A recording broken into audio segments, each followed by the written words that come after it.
tornado has struck Round Rock.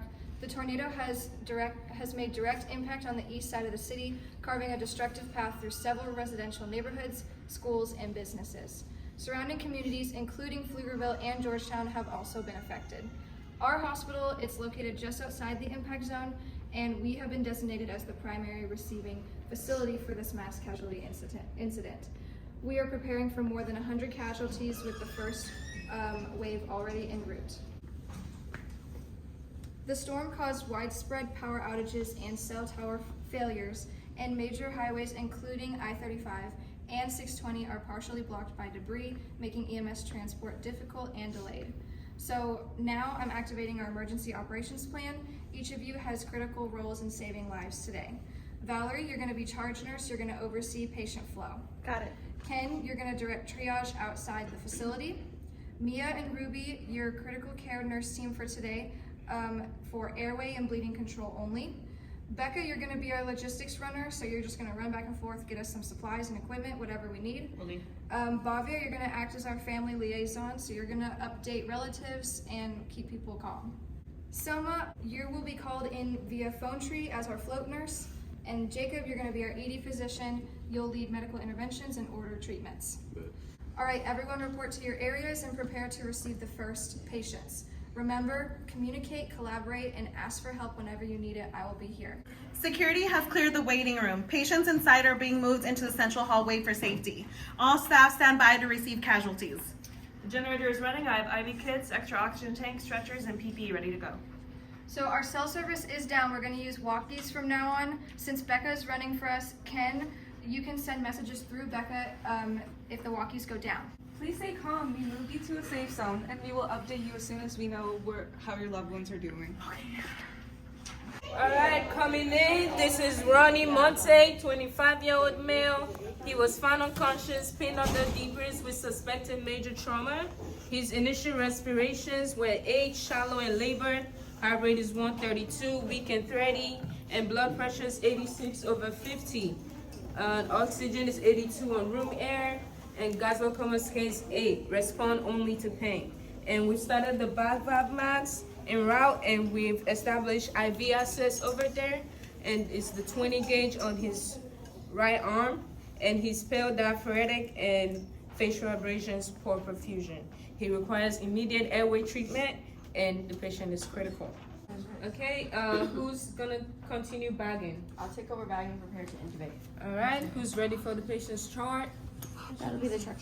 Okay, respirations less than 10, unconscious, poor perfusion. This is an immediate red tag. IV access secure, starting normal saline wide open.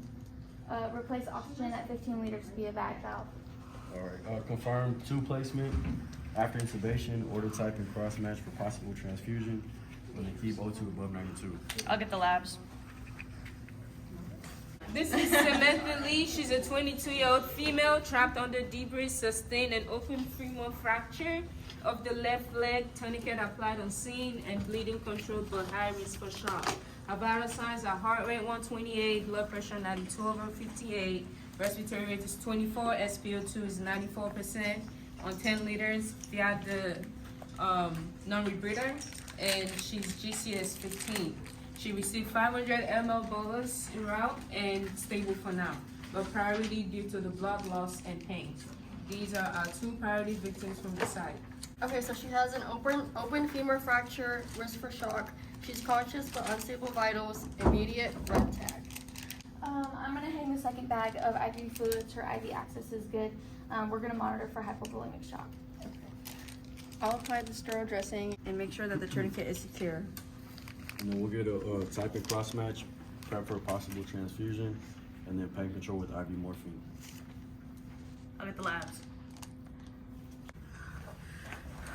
Nurse, I hurt myself. I think I cut my arm on some glass and my mom's still home. Luis, you're a green tag. I'm gonna have you sit over here while we find somebody to take care of you, okay? And we're gonna get your mom to come help you. Bhavya, can you come take care of her with her family? I can.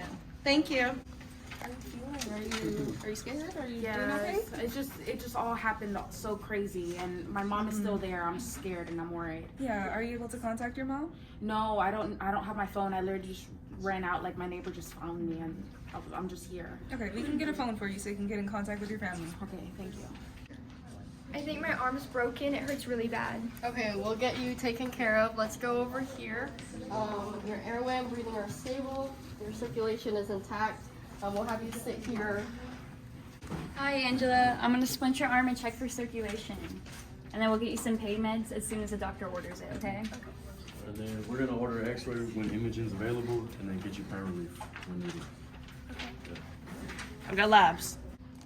Team, we only have one oxygen tank left. Who are we gonna assign it to? Patient F gets it. They have rib fractures, and they're satting at 84 with oxygen, and they're struggling to breathe. So they're in life-threatening hypoxia. He should receive the oxygen over the stable but anxious patient who's at 93. Okay, decision confirmed. Oxygen allocated to patient in room F. This prioritization is consistent with disaster triage principles. Scarce resources go to the most salvageable critical patients. Okay, I've splinted Angela's arm and checked her circulation. She reports less pain after splinting. I'll keep her in the yellow zone. Okay, and Luis's lacerations are clean and dressed. He's stable in the green zone, and he's now helping logistics distribute water and supplies. I'll get the labs. Hey, this is Michael Thompson, 42-year-old female, found unresponsive under heavy debris from a collapsed home, possible head and chest trauma, and bystanders attempted rescue before we got there, but she never regained consciousness. On scene, she was pulseless, apneic, and did not respond to airway repositioning, and we transported to confirm status. Okay, Here's the patient's chart. thank you. Let's reassess. Checking airway.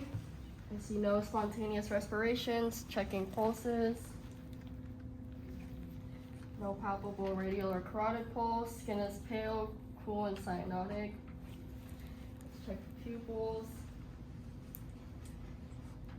Pinpoint and non-responsive to light, and vitals are unattainable. Patient meets criteria for expectant black tag, no signs of life despite airway intervention. Additional staff called in through the phone tree have arrived. We now have extra help and we can expand triage capacity. Our patient flow plan worked. Critical patients were directed to red zone, resources were prioritized, and minor patients were used to support logistics. We maintained safety despite the surge. We anticipated surgical needs, ordered transfusions early, and managed to stabilize both critical trauma patients before transfer. That's a strong outcome for this stable disaster. All right, update everybody. We had 5 patients triaged. 2 were red, they were critical but stabilized. 1 yellow, we had them splinted and now they're awaiting imaging.